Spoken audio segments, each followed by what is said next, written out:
Hello, welcome to the Pitchy Podcast. We're your hosts, James and Stephanie.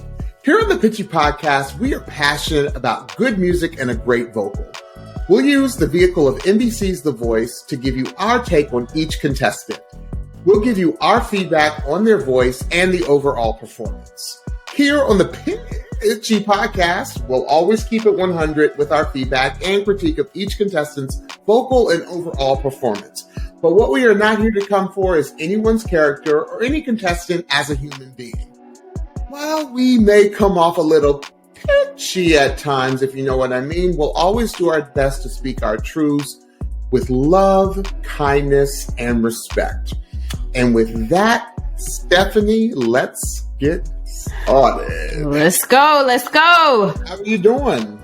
I'm doing good. Oh gosh, these mean holiday streets, I tell you, Steph. Well, it's interesting because when our listeners will hear this, it will probably be after the holidays. Yeah. But we are in real time before the holidays. We sure are. There's a lot going on. A lot of travel, a lot of last minute gifts, a lot of this and that, you know, with a sprinkling of a move, right? That's right. Just a sprinkling. Just a sprinkling. Well, today is a day that I'm not going to say I necessarily dreaded, but it was a day that I think both of us kind of had to think long and hard about, because as we transition to the best of the lives, there are a ton of performances to choose from. Yeah. And not just a ton of performances to choose from, a ton of good performances to choose from. Right. So to let you all in on a little what goes on off of the Pitchy Podcast, you know, at first I was like, okay, what's going to be our top 5? And Stephanie was like, no way. No way. Ain't going to happen, James. Can't happen. Can't do it. Mm-mm. So then I was like, okay, well, top 10. And then it kind of just grew from there, because I called Stephanie in a panic saying, I can't even do top 10. This is ridiculous. And I said, well, we got to cut it off somewhere. We did, because we just be having show after show after show. I mean, that again is a testament to how incredible season 22's contestants were. Absolutely. How this was the strongest, in my opinion, a season of The Voice. Right. I mean, and Stephanie and I would always say, you know, the lives are where the rubber meets the road. Yes. Because there's no more production manipulation, if you know what I mean. Right. It is just singing. It is one take, one shot. Let's go. That's right.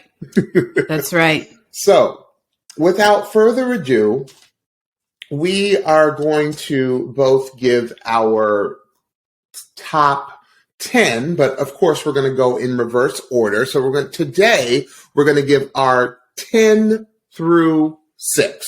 Yes. Of our top live performances. I'm nervous. I'm very nervous about this. I don't know why I'm nervous, but I just am, because I just feel like I know I missed something and left someone out. And yeah. I you know what?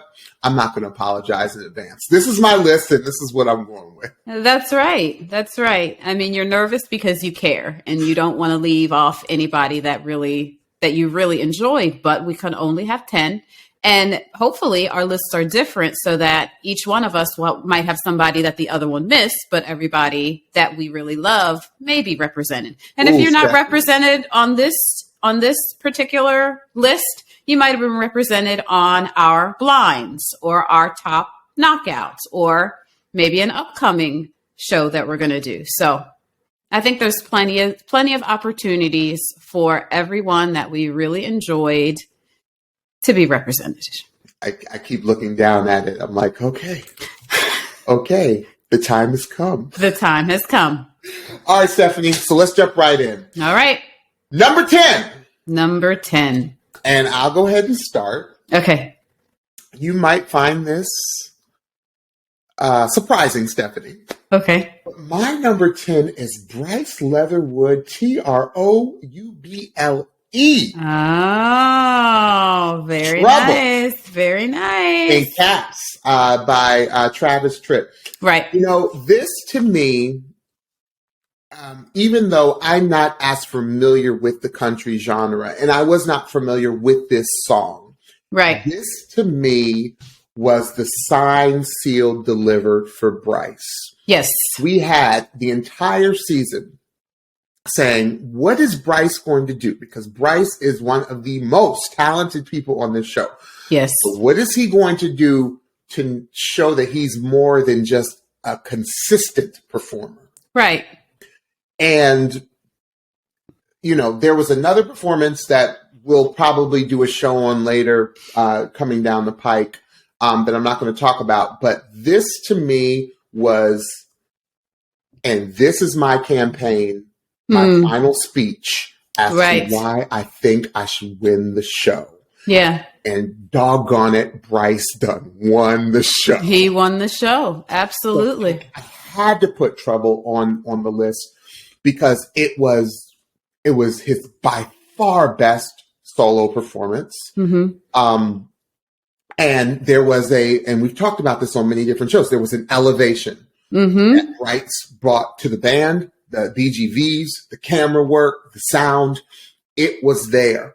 Yeah. And Bryce was like, you know what?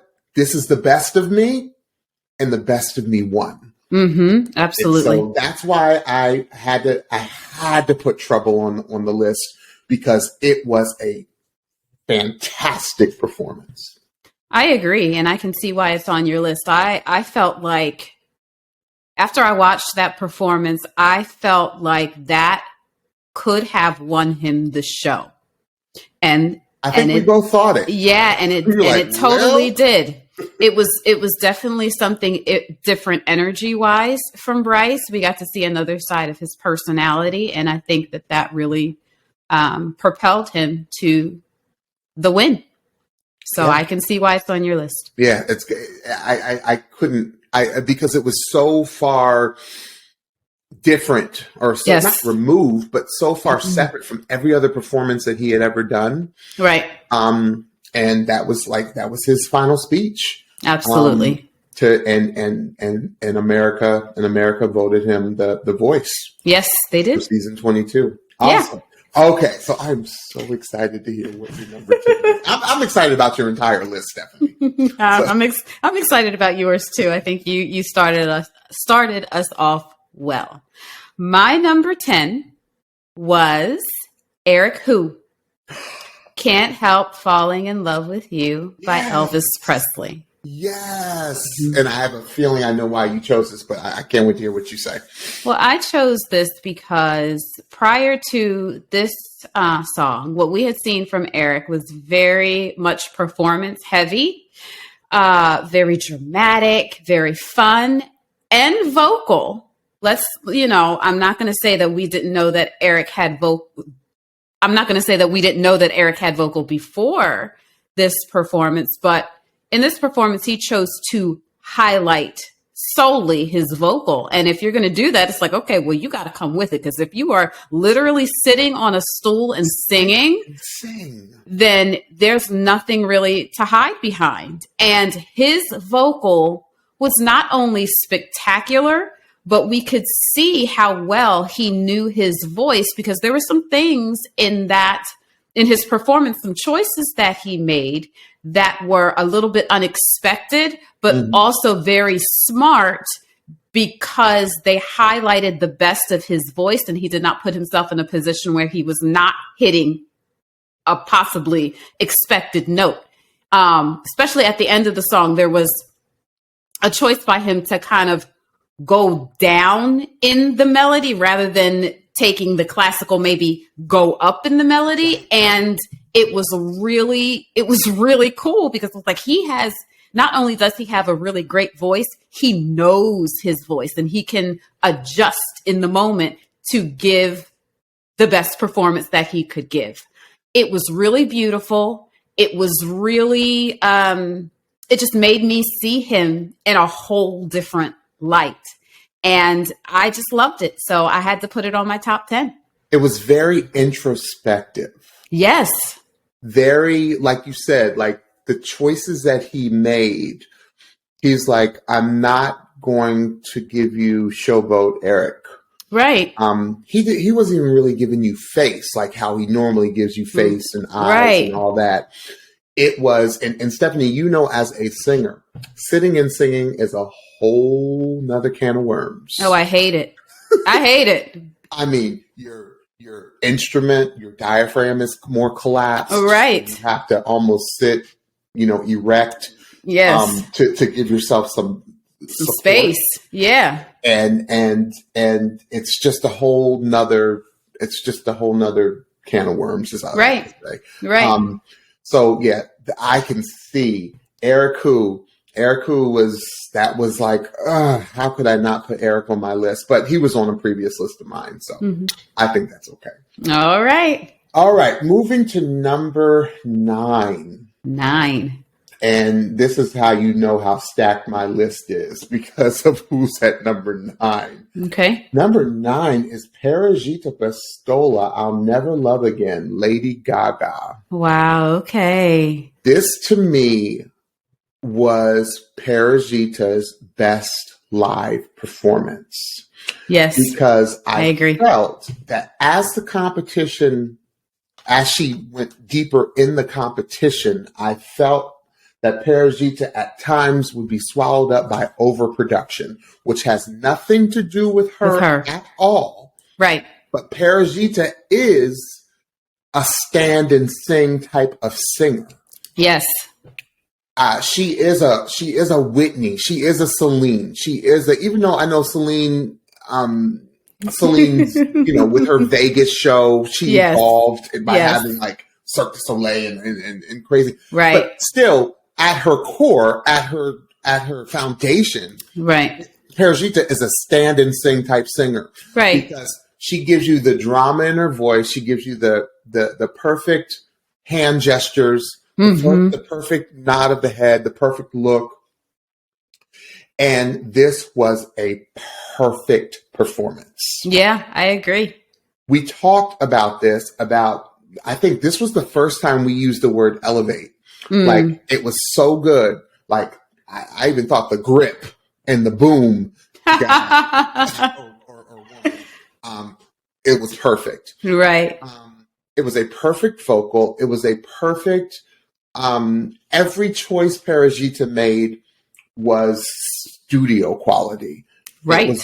And I wouldn't even say it was too perfect, because you could still hear that's what's so frightening in a good way about Parajita, is that you can still hear that it was truly a live performance, but it was perfect. And I just remember going back and playing this over and over, and this is where I was like, okay, I got to check this birth certificate, because you can't be 17 and have this incredible grip of the music that you perform. You can't be this put together as an artist that's so young. But we came to find out that Parajita was the real deal. Yes. And that's why I choose I'll Never Love Again. This was, again, there were earlier rounds that Parajita was incredible, like probably one of the strongest blind auditions of the season. Yeah. But this was it, which I believe this was her first live. I believe so. I think this was the round of 16. I believe so. This was very early in the lives. Right. And I just was like, oh, she's going to win this. She's going to win this. Right. So that's my number 9, Parajita, with I'll Never Love Again. And she is also my number 9. Oh, I love it. Yeah, I love it when you and I are just right there. Yeah, the very same song for a lot of the reasons. That was special, wasn't it? Yeah, for a lot of the reasons that you said. I think the only thing I can really add is that I loved that there was less production in this song. It was literally her with some really nice backing behind her that was a perfect accent to the performance, but didn't overrun her. She was really the star of that performance. And the way that she was able to emote was incredible. Yeah, that's what made me want to check the birth certificate. Right. And it was just incredible. It was really incredible. Her vocal choices were amazing. It was a stop the show type of performance. Like really you had to was. pause and be like, what did I just experience? It really was. And that's one of the times where we were like, who hurt Parajita? Because this feels like it is coming from a deep place within her. So, yeah. All right. So, number 8. Number eight. I don't know why I'm so nervous with each of these. Whew. Number 8 for me is Kim Cruz. I Never Loved a Man, Aretha Franklin. Okay. This was Kim's first live. Maybe? I don't know. Well, it was early in the lives. It may have been her first or second. I think it might have. It was either her first or second. Yeah, first or second live performance. And to me, you don't bring Aretha Franklin on these shows unless you could do it justice. Or Aretha will come back and haunt you from the grave and say beautiful gowns. She sure will. And not only did Kim have beautiful gowns, Kim's voice surpassed her beautiful gowns. Right. This is when I started calling Kim a tsunami of a singer, because here I had heard Kim, Kim had, flown through the knockouts and the battles and of course the blinds. And I was like, is Kim a one-dimensional singer or two-dimensional singer? I knew Kim could jazz up a popular song. And I had heard the viral Leandria Johnson that she had done before anyone knew who Kim was. Right. And I had also seen her on the Terrell Show, right? Because she had won the Terrell Show contest a few years back. But I was like, can Kim sing the classics? And could Kim sing the classics? Not only could Kim sing the classics, Kim could sing the classics of any genre. Right. Which we will later hear about. This was where I said, there's Kim and there's everyone else at this point. Right. Now, there were other singers that I put in the same category as Kim that I'm going to talk about a little bit later. But then I just was like, there's Kim and there's everyone else. Yeah. Because nobody could do what Kim did. It was sexy. It was sultry. It was powerful. It was nuanced. It was the band was slamming. Yes, they were. You're no good, heartbreaker. Woo! I felt it. I was like, oh, am I lying and cheating? She talking to me? Is she? Did I break your heart, Kim? Right. Because it's like she looked right in the camera and she sang through you. Yes. Not into you. Kim sang through you. Through, yeah. And that to me evoked an emotion because I was looking like both directions, like, oh, you talking to me. Right. Wow, I must have broke your heart pretty bad. And right. I don't know Kim. I didn't know Kim at that time. So that's why she is on my list.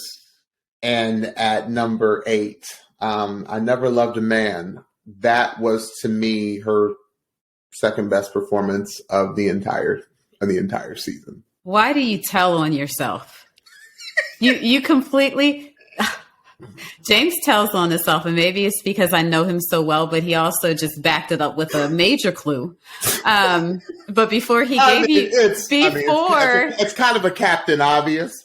But, before he gave us all that major clue, just the cheese on his face I could tell that Kim V. Cruz will make it on to James's live top 10 live list again. This will not be the only time that we see her. and to tell you the truth, Stephanie, there are only 2 artists that did. Okay. There's only 2. And that's not even a big clue because I haven't even talked about one of them yet. Okay. That's an excellent pick.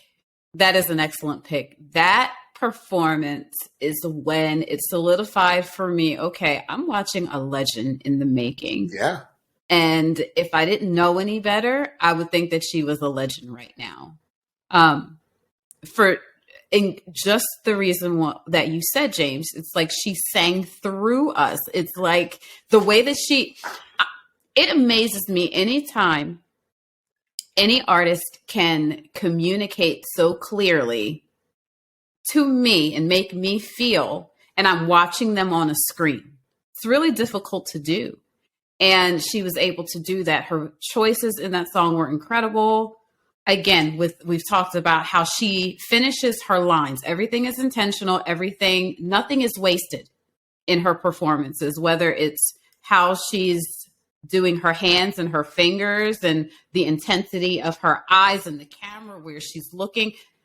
Her vocal choices, nothing is a mistake, nothing is wasted, and everything is purposeful. And when you say, Steph, she sings through her fingertips and her toes. Yes, she does. She's incredible. Absolutely incredible. Great pick. All right, Stephanie. I have a feeling that we don't have the same number 8, so I'm so excited to hear what your number 8 is. We don't. My number 8 is Devix, Sex on Fire by Kings of Leon. Really? It is. I had forgotten that you really like that one.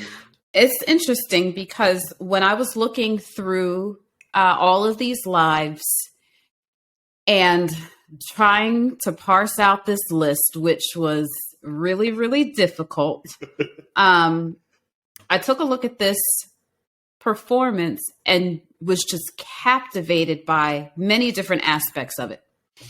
One was just Devix's sheer vocal performance, the sheer brilliance of everything that he did in that song. He gave us so many tricks out of his toolbox in that one song, just kind of like he does with every song that he does. It's really brilliant how he can bring so many different types of singing and so many choices to one performance. And he does that consistently, no matter the song. Devix is what you call someone who analyzes music. He's their dream. Yes. Because you can analyze Devix line by line. Absolutely. Another thing was that since this was earlier on in the lives that he did this performance, the production element was not as over the top as it was kind of later on in some of the later live episodes. And the fact that he was just standing there with his guitar, you couldn't see any other band members, you couldn't see background vocals, and all you had was the background shots of the fire. He captivated me. I could not take my eyes off of him. And Devix seems like a pretty chill, kind of understated guy. Yeah. And it's not that he completely flips when he performs, but it's just the way that he performs that it draws you in. There's a quiet confidence. There's a quiet confidence, but there's also a little bit of mystery behind it. That's it. International man of mystery. You got it. It's really captivating. And he's such a skilled musician and such a skilled artist that I had to have him on my list. Oh, yeah. Devix is my number 8. I love it. I could have picked... we could have picked any one of Devix's performances. Devix's and Sasha's duet was it your? Yeah, both of our number ones, right? Yes, it was. For the battles. For the battles, yes. And so the fact that Devix was on that list and is on that list multiple times is a testament to how incredible of an artist Devix is, and that we got to experience him. Yes. Yeah. Awesome. Okay.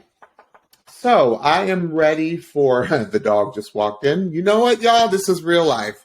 This is live. I thought so. I was like, what? That sounds like dog feet. Yes, as long as the dog doesn't act a fool, one of the dogs, then we're going to keep it moving. Let's keep it moving. Number 7. Okay, so what are we at? Number 7. Mm-hmm. Number 7. All right. My number 7 is Omar Jose Cardona. My Heart Will Go On. Originally sung by Celine Dion from the Titanic. This, to me, had a production element that only enhanced the perfect vocal. Yes. This is the one where he ascended into heaven at the end of the song. The stage it just rose. It just kept going. And again, I'm going to assume that the thing about Omar is such a formidable performer. I don't know Omar's height, but every time Omar hit that stage, he seemed 10 feet tall. Yeah. So it made him look 20 to 30 feet tall when that stage ascended into the heavens. Into the heavens. And it's just, to me, it was also about the modulation. And that's when I just was like, okay, this guy doesn't have a cap in his range. He doesn't have a ceiling. You're right. There is no ceiling in his range. And to me, this is one of the biggest songs ever, like in history. Ever. Not in the past 20 years, not in the past 30 years, not in the past 50 years. This is one of the biggest songs in pop music history. Well, it totally was, because think about the movie. The movie was one of the greatest movies in history. And one of the I think Avatar is the only one that made more money. Made more money than Titanic. Mm-hmm. Yeah, this stayed on the charts forever. That were 90s, early 2000s kids, you couldn't get away from the song. You couldn't get away from the movie. Mm-hmm. So it was an impossibly tall order. No pun intended, because of how tall they made Omar. But it was an impossibly tall order for Omar to sing this song.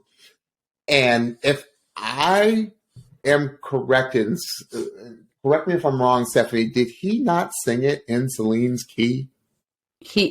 I believe he did. If he didn't, it was very close. And if he didn't start on her key, by the time it modulated, he ended on her key. This is a grown man singing a Celine Dion song in her key. Yeah. As powerful as Celine. As powerful. I don't even know what to say. Elevating while going. Yes, while the stage was ascending to the heavens. And I didn't see a harness. There was no net. There was no net. I'm telling you. I just was like, okay, he's Kim Cruise level. Like that's when I just was like, and I could have picked Living on a Prayer. I could have picked, it's like with Kim and Omar. You could pick any song. Mm-hmm. You could have picked any song through the entire season. Right. But this one, to me, what separated it was the production value matched the crazy vocal. Absolutely. Absolutely. So that is my number 7. Omar Jose Cardona, My Heart Will Go On, Celine Dion. It's an excellent pick. It's an excellent pick. I can't believe it's that low on the list, Stephanie. Well, I mean, that's how many amazing performances there were. And what I will share with you about my list, James, is that I have no doubles. I have no doubles. Stephanie. It was really important to me. It was really important to me for my list to make space for a lot of people that I wanted to honor.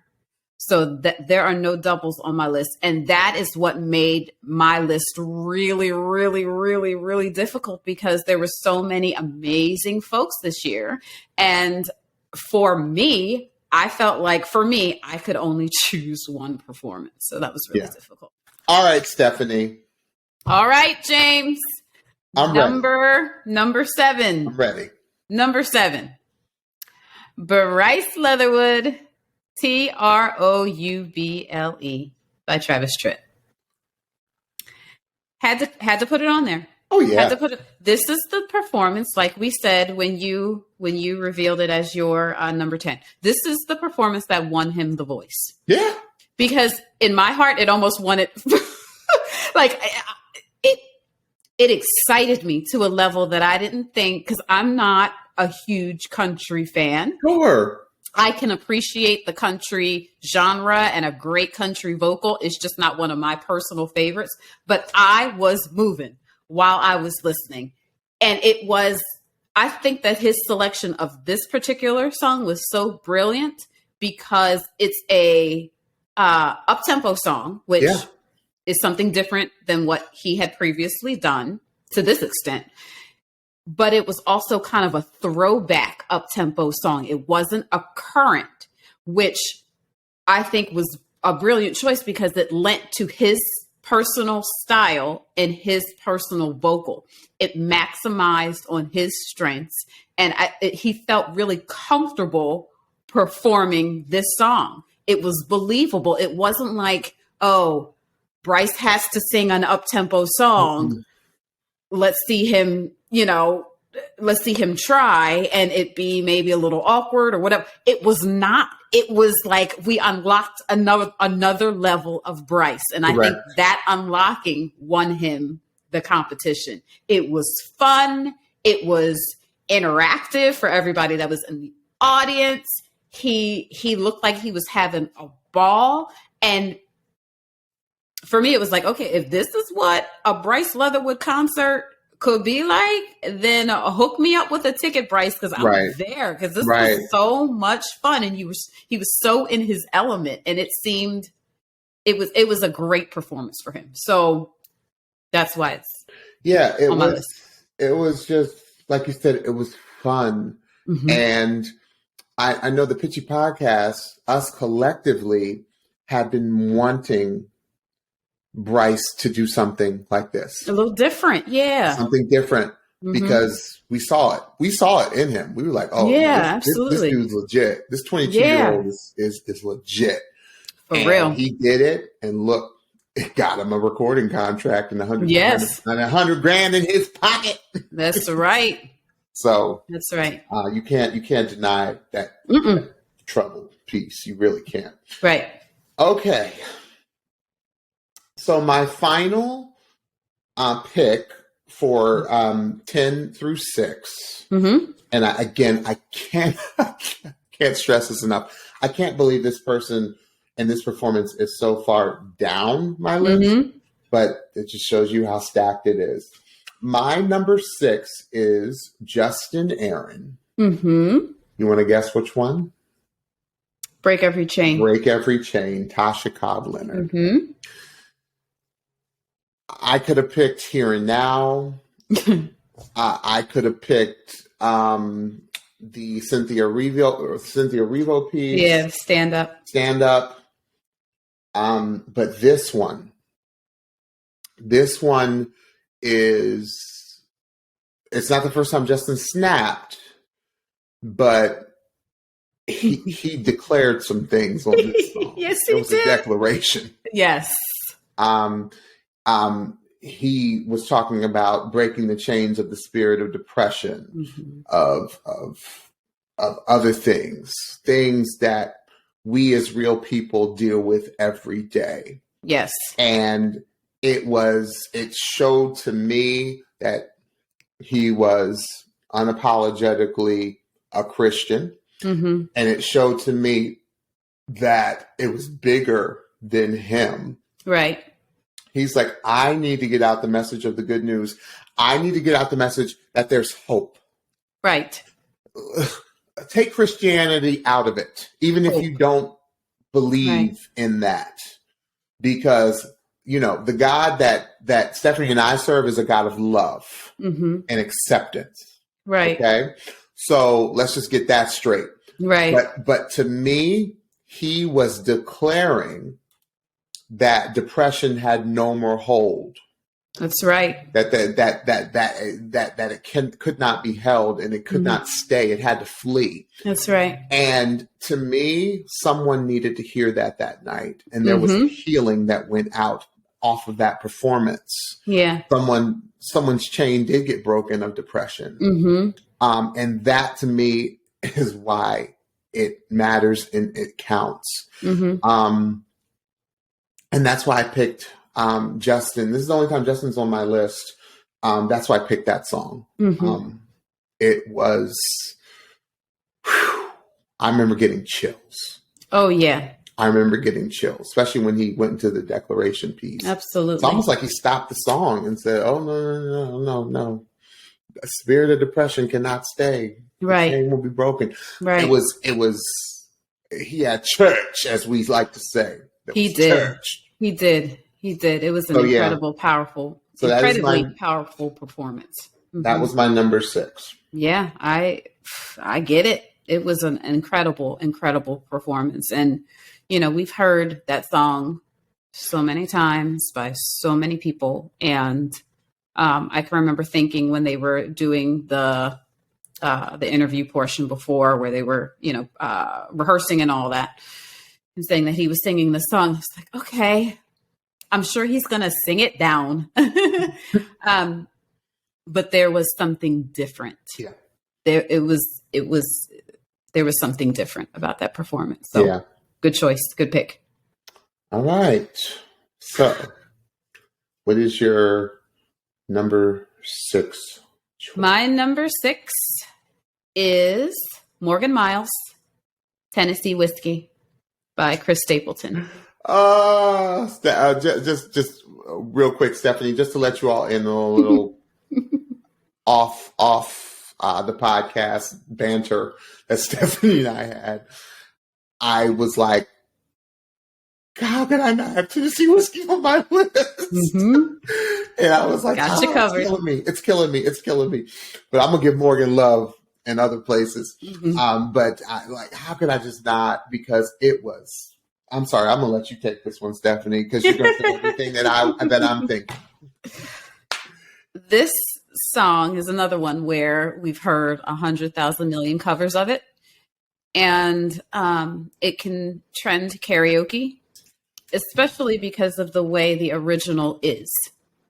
What I loved about Morgan's performance is that Morgan completely made this song her own and she made it feel like her song, which is really, really difficult to do to a really, really popular song that everybody knows.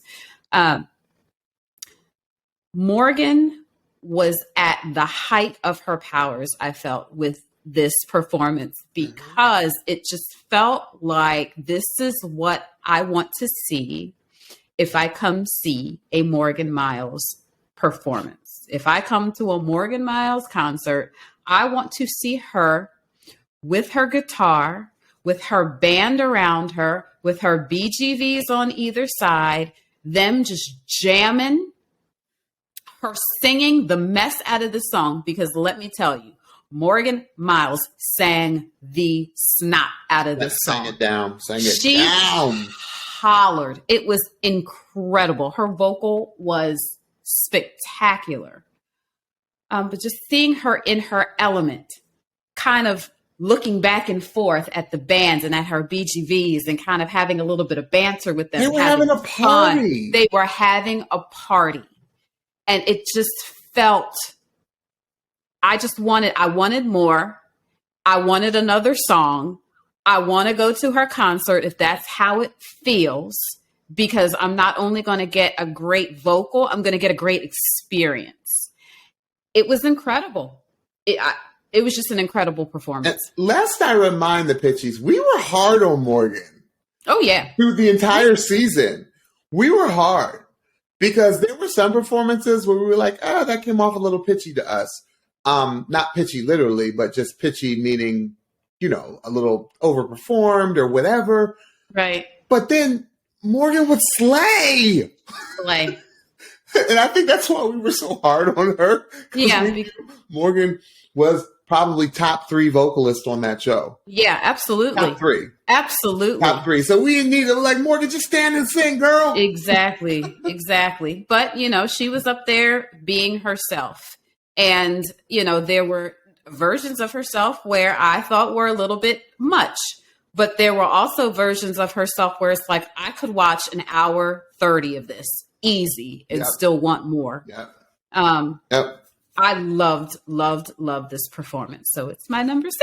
I thought Morgan, because of how Morgan and say Bryce were trending on the show, like peaking at the right moment, I thought Morgan could come and steal it all. Like I really felt, I think both of us may have felt that. Right. That, until trouble, right? Right. I felt Morgan could just come and steal it all. I wouldn't have been surprised. No, not at all. Not at all. In fact, I'm surprised she got 3rd. I am too, actually. Yeah. Because I just, Morgan was, again, trending and peaking at the right moments in the show. Absolutely. Yeah, you're right. All right. So that is our 10 through 6 performance rankings of the lives. What an incredible list by both.